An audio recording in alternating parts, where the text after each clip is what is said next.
Hey everybody, Hoosier Jedi here with another review for you. This time I'm talking the Netflix series Voltron Legendary Defender. I suppose I should amend that to saying season 1 of the show since it has been confirmed that they're going to be doing more of it. I don't think they've said exactly how much they're ultimately going to do, but it's at least gotten season 2. And long story short, I'm cool with that. Just let me put it this way. First, I'm just going to talk about my feelings about the series in general. And then at the end, I'm going to talk about a little bit of spoilery stuff. So let's just kind of get right into things. Now, just to kind of explain, I'm older than I look. So I actually remember watching Voltron as a kid. In fact, I dug these bad boys out of the closet.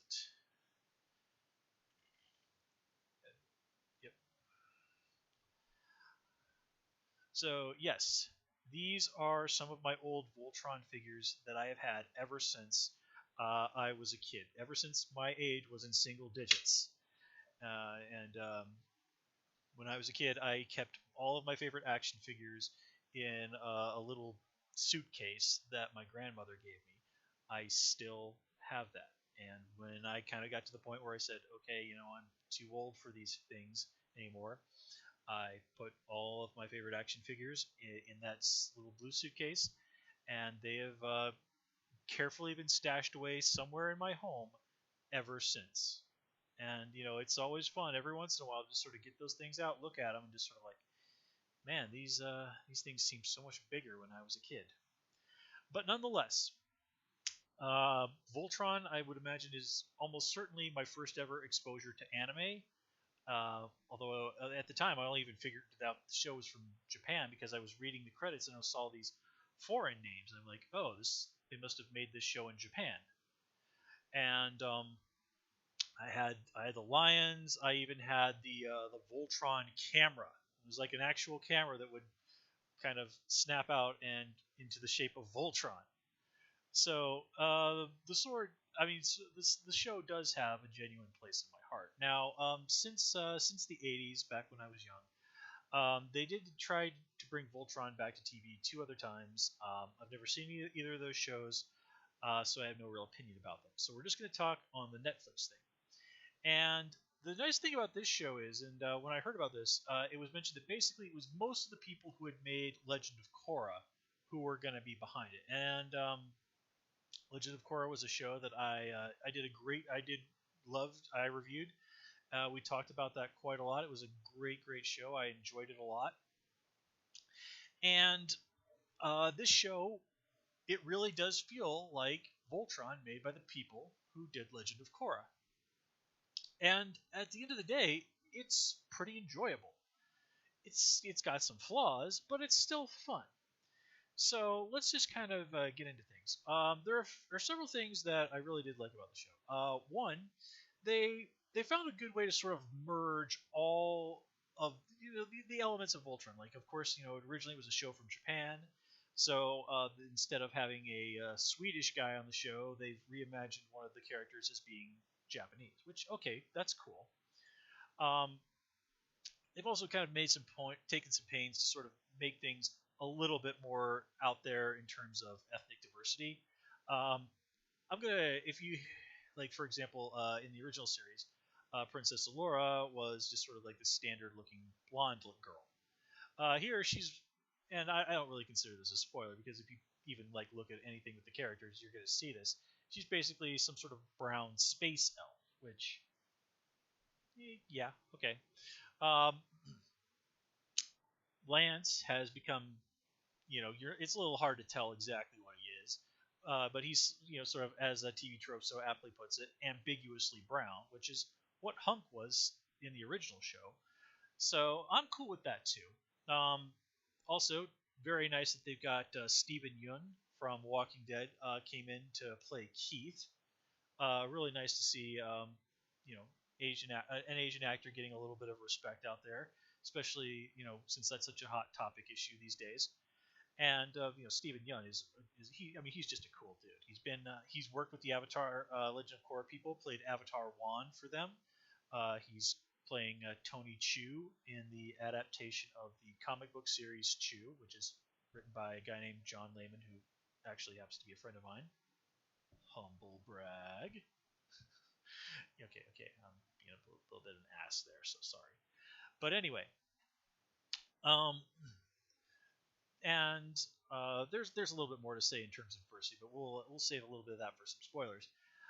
But clearly they were trying to make it something that, in terms of the mix of things, it just basically wasn't a whole bunch of white people saving the universe. And good on the show for that. Okay, even in the 1980s, that was well, let's say people were trying to take steps in the area of more acceptable and more diverse portrayals of things. But as anybody who actually remembers that time, um, it's pretty easy to see that there were some well-meaning but ultimately poorly thought out attempts at diversity from that era, which to modern sensibilities are pretty cringeworthy. But the past is the past. And here they've done a really nice job for it. It feels like what Voltron should be, and it meshes very well with modern sensibilities, what audiences today are looking for, but is respectful of what came in the past. Now, one criticism that I do have to level at the show is that particularly like the first two episodes, there was really quite a bit of bathroom humor that I really didn't feel suited the show. And I gotta point out the original logo for the Galra, and that's one of the things they actually took from the Japanese version. In the original American version, the aliens were called the Drool. Yeah, it was like they spelled it differently, but it was pronounced the same, which is I think the change is kind of much better to go with the Japanese name for the aliens. Yeah, so also their symbol, I swear to God, it looks basically identical to the symbol for the Mandalorians from Star Wars.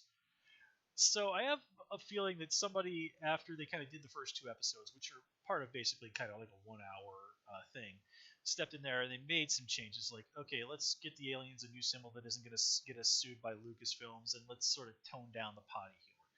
And good on the show for that. The first few episodes of a show are always a little bit about working out the bugs, and fair enough, fair enough. Also, one does have to keep in mind that while, of course, adults like me who remember Voltron from when we were kids are going to be checking this out quite eagerly, at the end of the day, this is one that's aimed at kids out there to introduce Voltron to a new generation of fans. And I think it's going to find a really nice reception from younger people. It's got all the good stuff that made older people love Voltron when we were a kid, but again, really sort of flows and fits with what sort of younger modern audiences are looking for in their TV shows. And I've said it before, and I'll say it again in my reviews. We are extremely fortunate as geeky people to be living in this day and age, where the sort of sophistication, even on stuff that's aimed at kids, is this high. Now, not that there weren't attempts in the past to do things like this, but particularly in the 1980s, things were extremely constrained. And the idea of getting angry letters, back then people still wrote letters, and phone calls from parents group terrified networks. So the idea of doing anything that seemed even a little bit risky was almost unheard of. I mean, if he, yeah, it's so whenever you did see a show that did anything that seemed even the slightest bit risky, it was really amazing. I still remember when I was a kid, there was an episode of GI Joe where Steeler, I think it was, he got bit by this crazy insect. He started hallucinating, and he screamed, "We're not alive anymore, and now we've gone to the devil." And years later, I finally was thinking about that episode, and I realized that was basically the kid-friendly version of him saying, "We've died and gone to hell." Which, again, the fact that they sort of slipped that into a cartoon show in the 1980s, I mean, that kind of shows you a little bit about what that time was like. And if you really want to read some crazy stuff, read some information about the 1980s Dungeons and Dragons cartoon. Oh boy, did parents groups flip the hell out about that one. But okay, a little bit more relevant to what's going on here. So, in terms of, for example, the art, I mean, the show looks really good. It really, really does shine. Um, the character designs, again, very, very reminiscent of Legend of Korra. People do tend to be a little sort of pointy chinned for my taste, but it's a matter of personal preferences. In terms of the writing, there are, as I said, it's a really nice mix of some, paying some homage to the original Japanese version. There's nods to the stuff from the 80s, interest cells connected, mega thrusters are go, and I actually got to hear someone say that. I'm like, yes, yes. The characters, going down to their lions on the zip lines. I mean, all of that stuff. Well, okay, that was in the original Japanese version too, but still. It really was something that really made me happy. I mean, the show is for the most part pretty well written. My main criticism, though, is that it kind of feels like the pacing is a little off at times.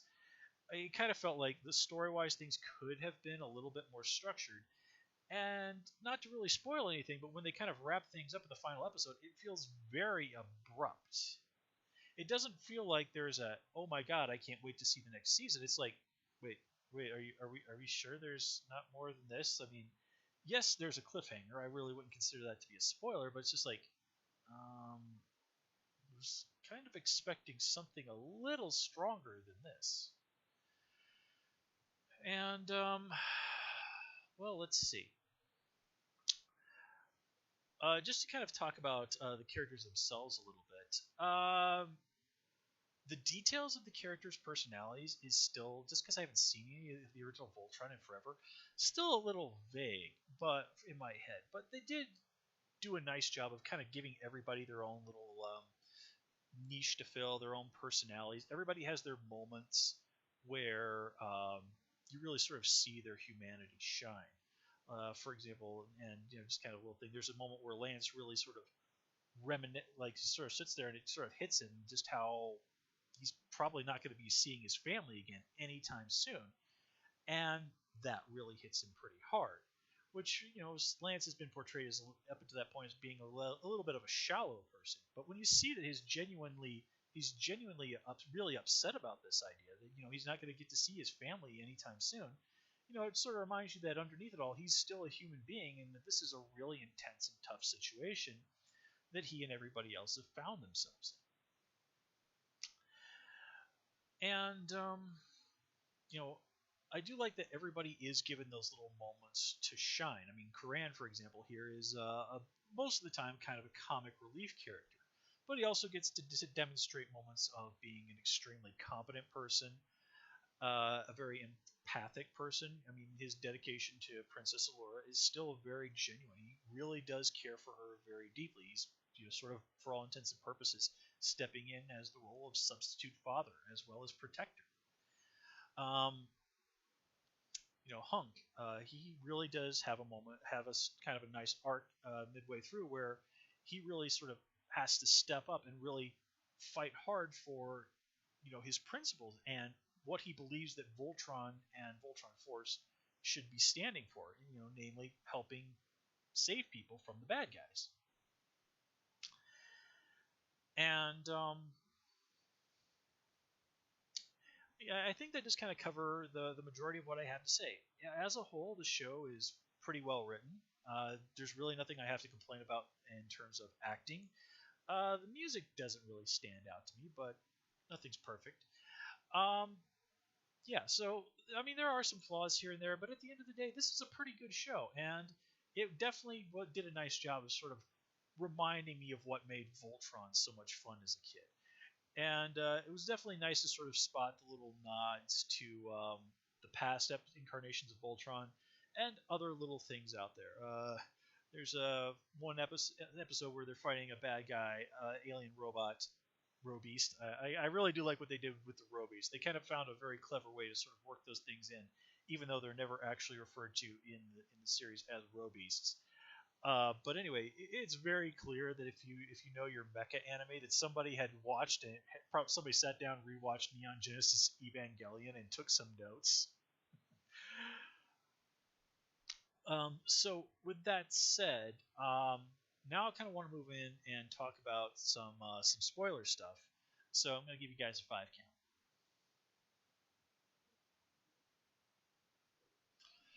Okay, so probably the most controversial thing in this is going to be the fact that they changed Pidge into a girl. Now, one, I was really happy when before I even saw that episode where we found that out that Pidge was being voiced by Bex Taylor, who I remember as playing Sin on Arrow.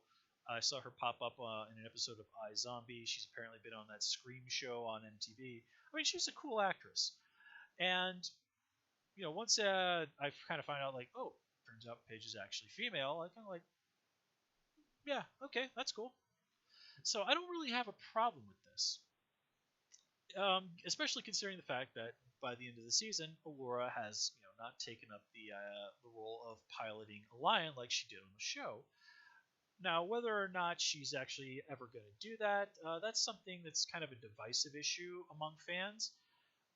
I'm kind of cool with whatever. I'm kind of cool with that, with her going either way on that. Having her sort of be, a mission control person, and plus giving her these shapeshifting powers, which seems a little out of nowhere, but they definitely did need to do something so that she could be a little bit more of a active participant. So, I'm willing to roll on that one. My problem, really, though, with Pidge being a girl is that once that's comes to light, and we find out basically Lance was the only person who hadn't figured it out already. Although there is this pretty hilarious bit where Allura goes, having just found out, like, goes over to Pidge, like, "Hey, you realize we're friends, right? You can tell me anything." And it actually kind of seems like she's hitting on Pidge. Yeah, it's just, and Pidge is just massively uncomfortable. That's pretty hilarious. The thing is, though, if you were to sort of just delete the stuff with that and just keep Pidge as a guy, once that revelation came out, absolutely nothing is different. Absolutely nothing is different about Pidge after the rest of the team finds out her secret. And it's kind of like, well, okay, she doesn't have to live this lie anymore. Why is she continuing to sort of do exactly the same thing with her hair and all this other stuff? I mean, there really does need to be at least some sort of a change for this character now that this thing is out there, to sort of make it seem like it even matters. I don't know. Again, if you had basically taken the fact that she was female out of the show and just kept the character male, apart from that little stuff involving it actually being revealed, nothing would be different. And that just seems like such a storytelling waste. It really seems like this doesn't have any sort of consequences or repercussions. And that's just monstrously disappointing. I'm like, well, okay. So now I'm not saying that this would have made a massive difference, but it just sort of feels like should have been followed up to at least something different about the character. The character, in some way, should have been different. Now that again, this big lie, this big secret they've been having is out there. And if you have something like that with characters, they have a big secret. They've been living a lie in some way, and it comes to light, there need to be repercussions. There needs to be some sort of genuine reaction, and hopefully something that's ongoing, so that it. All right.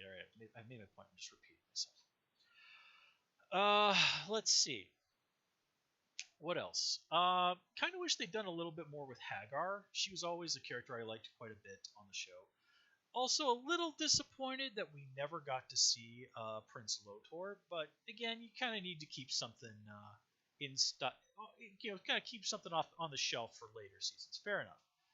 Now, the revelation that Zarkon was actually the former paladin of the Black Lion, that was badass. I did not see that coming, and it's really cool. I love this idea. It really makes what's going on with him and Voltron much more personal, and explains why Zarkon seems to have such faith. It's like that, yeah, totally. If I have Voltron, I'm going to be the unquestioned ruler of the galaxy.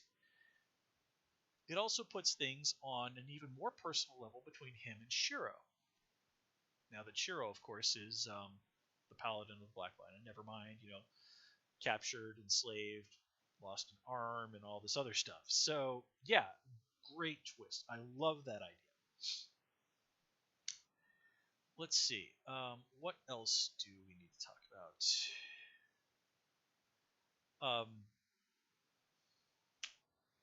Yeah, I really do think that actually kind of covers it. Again, Voltron has its flaws, but at the end of the day, it's pretty good. I enjoyed it, and I'm definitely looking forward to the next season of it. So I'm going to call it here, guys. As always, please comment, rate, and subscribe. And of course, you can follow me on Twitter at Who's Your Jedi. Until next time, take care and have a good one.